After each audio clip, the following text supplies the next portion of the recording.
Justice is a problem play in 4 acts written by John Galsworthy. Let's start Act 1. The scene is the managing clerk's room at the offices of James and Walter Howe on a July morning. The room is old fashioned, furnished with well owned mahogany and leather, and lined with tin boxes and estate plans. It has 3 doors. Two of them are close together in the center of a wall.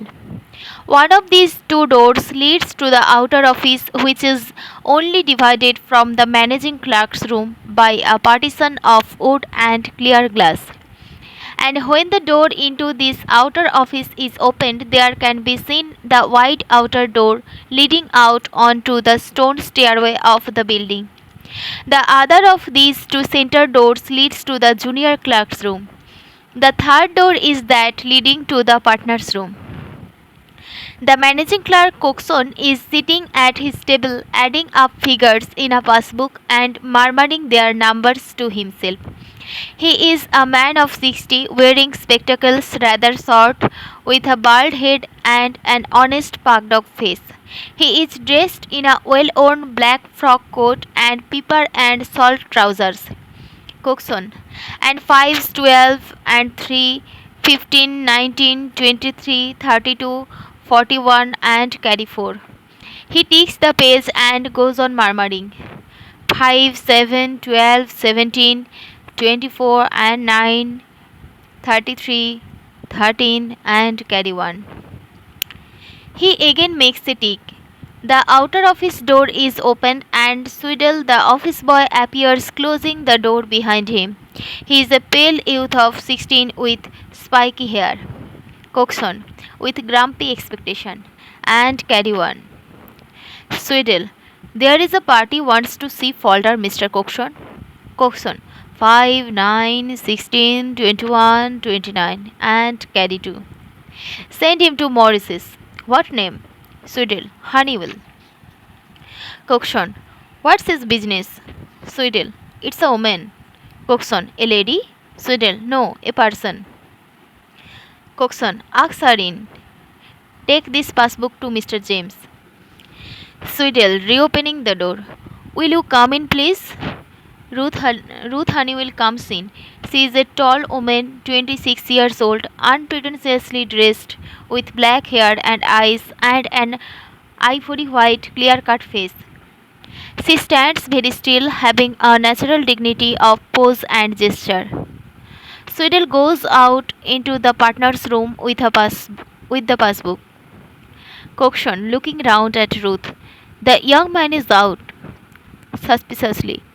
State your business, please. Ruth, who speaks in a matter of fact voice and with a slight West Country accent. It's a personal matter, sir. Coxon, we don't allow private callers here. Will you leave a message? Ruth, I would rather see him, please. She narrows her dark eyes and gives him a honeyed look. Coxon, it's all against the rules. Suppose I had my friends here to see me, it would never do.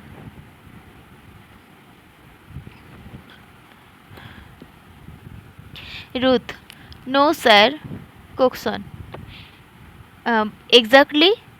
And here you are wanting to see a junior clerk? Ruth, yes, sir. I must see him. Coxon, turning full round to her with a sort of outraged interest. But this is a lawyer's office. Go to his private address. Ruth, he's not there. Coxon, are you related to the party? Ruth, no, sir. Coxon, I don't know what to say. It's no affair of the office. Ruth, but what am I to do? Coxon, dear me, I can't tell you that. Swiddle comes back. He crosses to the outer office and passes through into it, with a quizzical look at Coxon, carefully leaving the door an inch or too open. Cookson, this won't do. You know, this won't do at all. Suppose one of the partners came in. An incoherent knocking and chuckling is heard from the outer door of the outer office. Swiddle, putting his head in, uh, there is some children outside here. Ruth, they are mine, please. Swiddle, shall I hold them in check? Ruth, they are quite small, sir. She takes a step towards Coxon. Coxon, you must not take up his time in office hours. We are a clerk short as it is. Ruth, it's a matter of life and death. Coxon, life and death? Swiddle, here is Falder. Falder has entered through the outer office. He is a pale, good looking young man with quick, rather scared eyes. He moves towards the door of the clerk's office and stands there irresolute. Coxon, well, I will give you a minute. It's not regular. Taking up a bundle of papers, he goes out into the partner's room. Ruth, in a low, hurried voice, he's on the drink again, Will. He tried to cut my throat last night. I came out with the children before he was awake. I went round to you. Folder. I have changed my digs. Ruth. Is it all ready for tonight? Folder. I have got the tickets. Meet me 11:45 at the booking office. For God's sake, don't forget we are man and wife. Looking at her with tragic intensity. Ruth, you are not afraid of going, are you? Folder, have you got your things and the children's?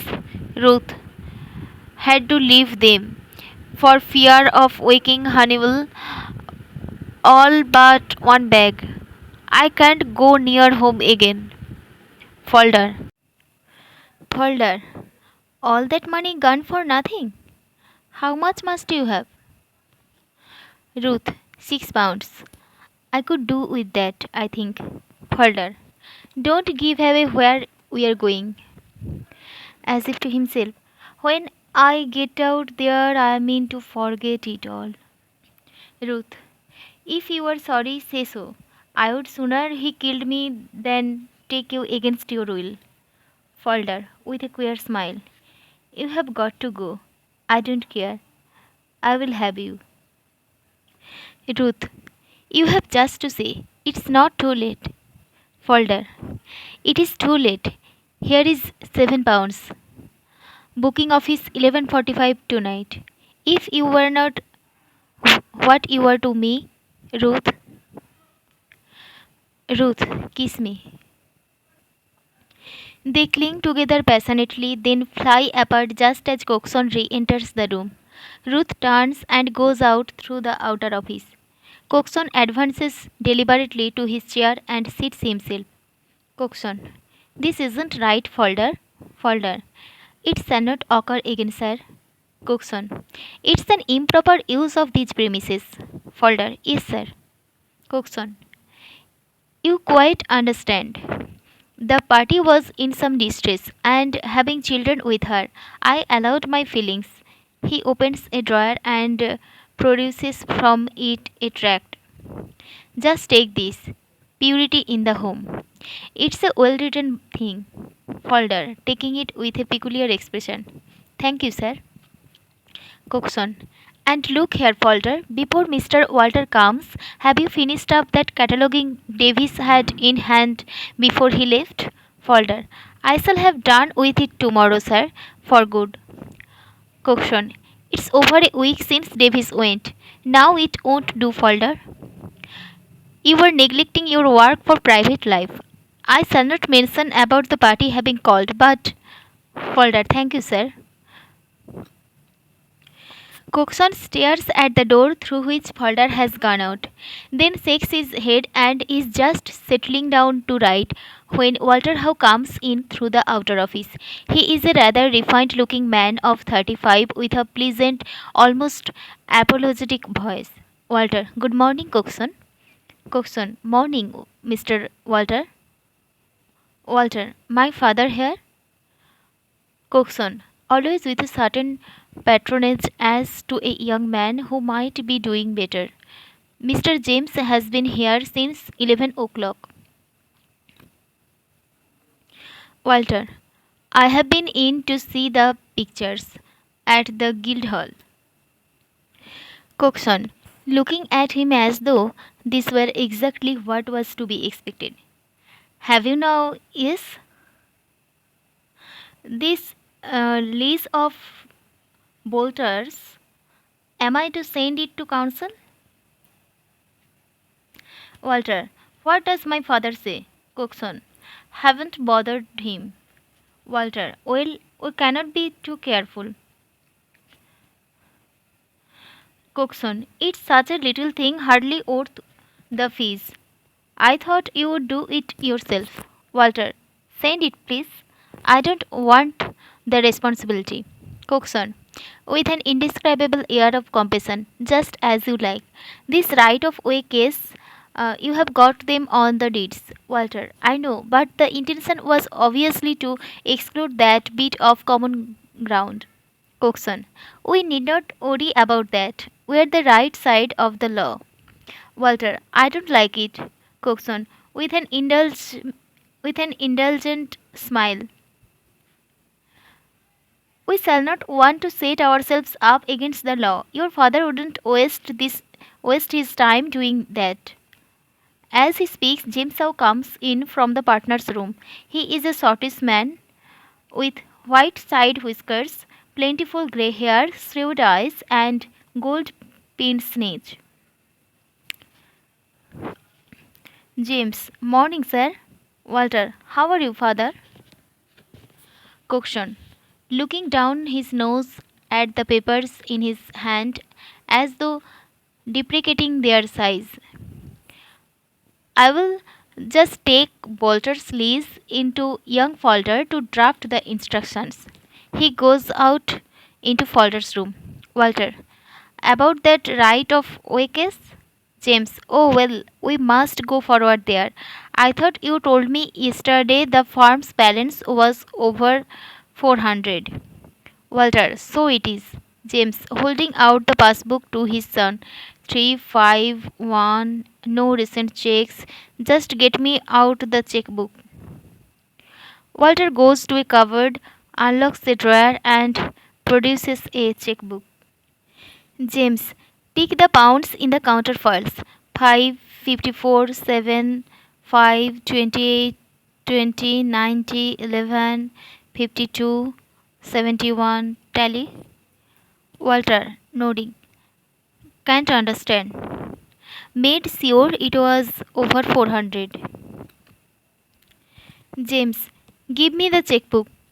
He takes the checkbook and counts the counterfoils. What's this 90? Walter, who drew it? James, you. Walter, taking the checkbook. July 7th? That's the day I went down to look over the Trenton estate. Last Friday week. I came back on the Tuesday. You remember? But look here, father. It was 9 I drew a check for. 5 guin- 5 guineas to Smithers and my expenses. It just covered all but half a crown. James, let's look at that 90 check. He sorts the check out from the bundle in the pocket of the passbook. Seems all right. There is no 9 here. This is bad. Who cashed that £9 check? Walter, puzzled and pained. Let's see. I was finishing Mrs. Reddy's will only just at time. Yes, I gave it to Coxon. James, look at that TY. That yours? Walter, after consideration. My voice curled back a little. This doesn't. James. As Coxon re-enters the as Coxon re-enters from Falder's room, we must ask him. Just come here and carry your mind back a bit, Coxon. Do you remember cashing a check for Mr. Walter last Friday week, the day he went to Trenton? Coxon, yes, £9. James, look at this, handing him the check. Coxon, no, £9. My lunch was just coming in, and of course I like it hot. I gave the check to Davis to run round to the bank. He brought it back all notes. You remember, Mr. Walter, you wanted some silver to pay your cab, with a certain contemptuous compassion. Here, let me see. You have got the wrong check. He takes checkbook and passbook from Walter. Walter, afraid not. Coxon, having seen for himself, it's funny. James, you gave it to Davis, and Davis sailed for Australia on Monday. Looks black, Coxon. Coxon, puzzled and upset. Why this would be a felony? No, no, there is some mistake. James, I hope so. Coxon, there has never been anything of that sort in the office the 29 years I have been here. James, looking at check and counterfoil. This is a very clever bit of work, a warning to you not to leave space after your figures, Walter. Walter. Yes, I know. I was in such a tearing hurry that afternoon. Coxon. That has upset me. James. The counterfoil altered to very deliberate piece of swindling. What was Davis's ship? Walter. City of Rangoon. James. We ought to wear and have him arrested at Naples. He cannot be there yet. Coxon. His poor young wife. I liked the young man. Dear, oh dear, in this office. Walter. Shall I go to the bank and ask the cashier? James. Bring him round here and ring up Scotland Yard. Walter. Really? He goes out through the outer office. James passes the room. He stops and looks at Coxon, who is disconsolately rubbing the knees of his trousers. James, well, Coxon, there is something in character, isn't there? Coxon, looking at him over his spectacles. I don't quite take you, sir. James, your story would sounded thin to anyone who didn't know you. Coxon, yes. He laughs, then with sudden gravity. I'm sorry for that young man. I feel it as if it was my own son. Mr. James. James, a nasty business. Coxon, it unsettles you. All goes on regular and then a thing like this happens. Shall not relish my lunch today. James, as bad as that. Coxon. Coxon, it makes you think confidently. He must have had temptation. James, not so fast. We haven't convicted him yet. Coxon, I would sooner have lost a month's salary than had this happen. James, I hope that fellow will hurry up. Coxon, keeping things pleasant for the cashier. It isn't 50 years, Mr. James. He won't be a minute. James, the idea of dishonesty about this office, it hits me hard, Coxon. He goes towards the door of the partner's room. Sweedle, entering quietly to Coxon in a low voice. She is popped up again, sir. Something she forgot to say to Falder. Coxon, roused from his abstraction. Impossible. Send her away. What's that? Coxon, nothing, Mr. James. A private matter. Here I will come myself. He goes into the outer office as James passes into the partner's room. Now you really must not. We cannot have anybody just now. Ruth, not for a minute, sir. Coxon, really? Really? I can't have it. If you want him, wait about. He will be going out for his lunch directly. Ruth, yes, sir. Walter, entering with the cashier, passes Ruth as she leaves the outer office. Coxon, to the cashier who resembles a sedentary dragoon. Good morning. To Walter, your father is in there. Walter crosses and goes into the partner's room. Coxon, it's a nasty, unpleasant little matter, Mr. Cowley. I'm quite ashamed to have to trouble you. Cowley, I remember the check quite well, as if it were a lever. Seemed in perfect order. Coxon, sit down, won't you? I'm not a sensitive man, but a thing like this is about the place. It's not nice. I like people to be open and jolly together. Cowlick, quite so. Coxon, buttonholing him and glancing towards the partner's room. Of course, he is a young man. I have told him about it before now, leaving space after his figures, but he will do it. Cowley, I should remember the person's face. Quite a youth. Coxon, I don't think we shall be able to show him to you, as a matter of fact. James and Walter have come back from the partner's room. James, good morning, Mr. Cowley. You you have seen my son and myself. You have seen Mr. Coxon, and you have seen Sudel, my office boy. It was none of us, I take it. The cashier shakes his head with a smile. James, be so good as to sit here. Coxon, engage Mr. Cowley in conversation, will you?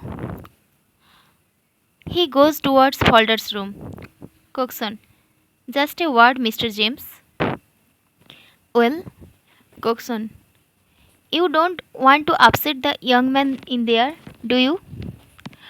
He is a nervous young fellow.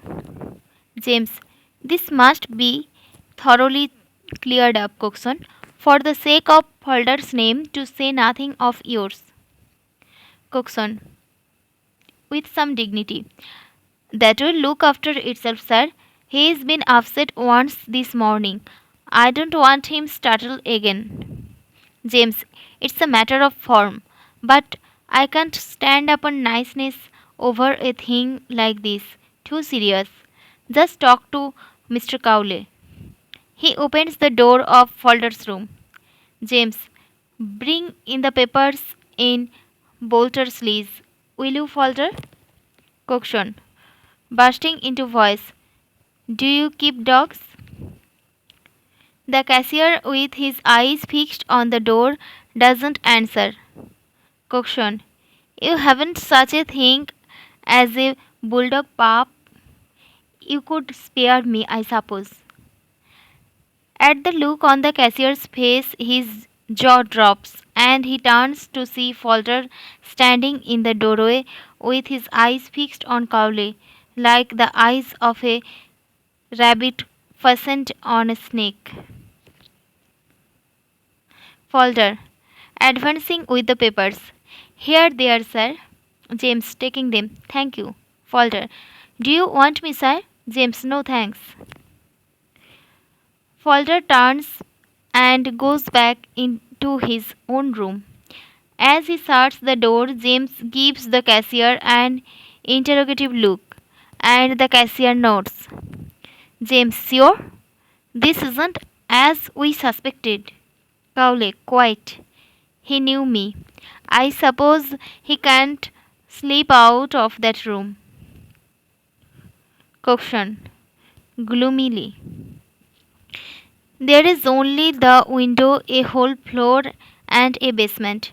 The door of Falder's room is quietly opened, and Falder, with his hat in his hand, moves towards the door of the outer office. James, quietly. Where are you going, Falder? Falder, to have my lunch, sir. James, wait a few minutes. Would you? I want to speak to you about this lease. Falder, yes, sir. He goes back into his room. Cowley, if I'm wanted, I can swear that's the young man who cashed the check. It was the last check I handled that morning before my lunch. These are the numbers of the notes he had. He puts a slip of paper on the table, then brushing his hat round. Good morning. James, good morning, Mr. Cowley. Cowley to Coxon, good morning. Coxon, good morning. The cashier goes out through the outer office. Coxon sits down in his chair as though it were the only place left in the morass of his feelings. Walter, what are you going to do? James, have him in. Give me the check and the counterfoil. Coxon, I don't understand. I thought young Davis. James, we shall see. Walter, one moment, father. Have you thought it out? James, call him in. Coxon, rising with difficulty and opening Falder's door. Hoarsely, step in here a minute. Falder, impassively, yes, sir. James, turning to him suddenly with the check held out. You know this check, Falder? Falder, no, sir. James, look at it. You cashed it last Friday week. Falder, oh, yes, sir, that one. Davis gave it me. James, I know. And you gave Davis the cash. Falder, yes, sir. James, when Davis gave you the check, was it exactly like this? Falder, yes, I think so, sir. James, you know that Mr. Walter drew that check for £9. Falder, no, sir, 90. James, 9, Falder. Falder, faintly, I don't understand, sir. James, the suggestion, of course, is that the check was altered. Whether by you or Davis is the question. Falder, I. Coxon, take your time, take your time. Falder, regaining his impassivity. Not by me, sir. James, the check was handed to Coxon by Mr. Walter at 1 o'clock. We know that because Mr. Coxon's lunch had just arrived. Coxon, I couldn't leave it. James, exactly. He therefore gave the check to Davis. It was cashed by you at 1:15. We know that because the cashier recollects it for the last check he handled before his lunch. Falder, yes, sir, Davis gave it to me because some friends were giving him a farewell lunch. James, you accuse Davis then? Falder, I don't know, sir. It's very funny. Walter, who has come close to his father, says something to him in a low voice. James, Davis was not here again after that Saturday, was he? Coxon, anxious to be of assistance to the young man and seeing faint signs of their all being jolly once more. No, he sailed on the Monday. James, was he Falder? Falder, no, sir. James, very well then. How do you account for the fact that this note was added to the 9 in the counterfoil on or after Tuesday? Coxon, how is that? Falder gives a sort of lark. He tries to pull himself together, but he has gone all to pieces. James, very grimly. Out, I am afraid, Coxon. The checkbook remained in Mr. Walter's pocket till he came back from Trenton on Tuesday morning. In the fact of this, Falder, do you still deny that you altered both check and counterfoil? Falder, no, sir, no, Mr. Howe. I did it, sir, I did it. Coxon, succumbing to his feelings. Dear, dear, what a thing to do. Falder, I wanted the money so badly, sir. I didn't know what I was doing. Coxon, however, such a thing could have come into your head. Falder, grasping in the words, I can't think, sir, really. It was just a minute of madness. James, a long minute. Falder, tapping the counterfoil. 4 days at least. Folder. Sir, I swear I didn't know what I would done till afterwards, and then I hadn't the pluck.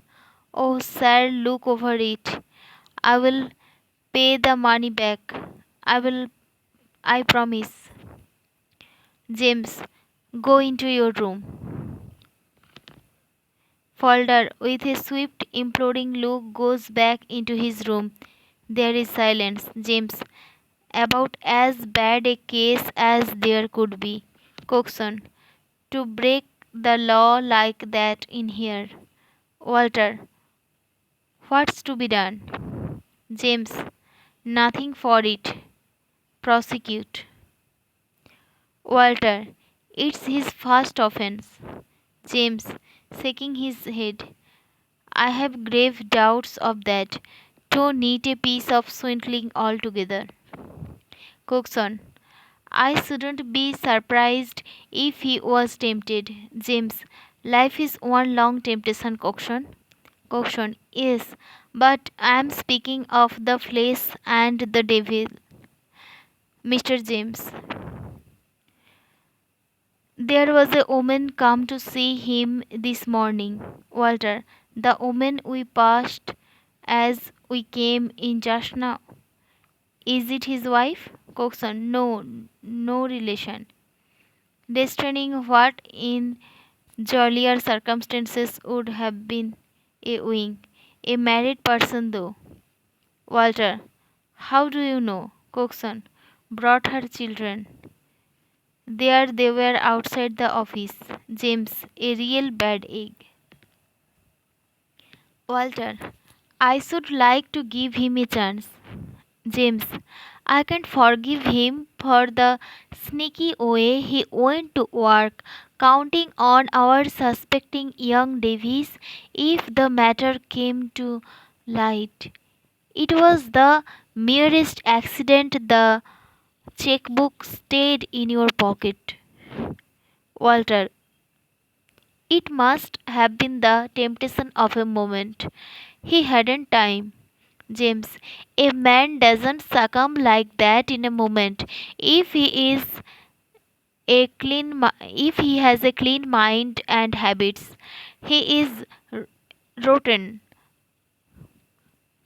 Got the eyes of a man who can't keep his hands off when there is money about. Walter, we hadn't noticed that before. James, brushing the remark aside. I have seen lots of those fellows in my time. No doing anything with them except to keep them out of harm's way. They have got a blind spot. Walter, it's penal servitude. Coxon, they are nasty places, prisons. James, I don't see how it's possible to spare him. Out of the question to keep him in this office. Honesty is the sine qua non. Coxon, of course it is. James, equally out of the question to send him out amongst people who have no knowledge of his character. One must think of society. Walter, but to brand him like this. James, if it had been a straightforward case, I would give him another chance. It's far from that. He has dissolute habits. Coxon, I didn't say that. Extenuating circumstances. James, same thing. He has gone to work in the most cold-blooded way to defraud his employers and cast the blame on an innocent man. If that's not a case for the law to take its course, I don't know what is. Walter, for the sake of his future, though. James, sarcastically, according to you, no one would ever prosecute. Walter, I hate the idea of it. Coxon, we must have protection. James, this is degenerating into talk. He moves towards the partner's room. Walter, put yourself in his place, father. James, you ask too much of me. Walter, we can't possibly tell the pressure there was on him. James, you may depend on it, my boy. If a man is going to do this sort of thing, he will do it, pressure or no pressure. If he isn't, nothing will make him. Walter, he will never do it again. Coxon, suppose I were to have a talk with him. We don't want to be hard on the young man. James, that will do, Coxon. I have made up my mind. He passes into the partner's room. Coxon, after a doubtful moment, we must excuse your father. I don't want to go against your father. If he thinks it right. Walter, confound it, Coxon. Why don't you back me up? You know you feel. Coxon, on his dignity. I really can't say what I feel. Walter, we shall regret it. Coxon, he must have known what he was doing.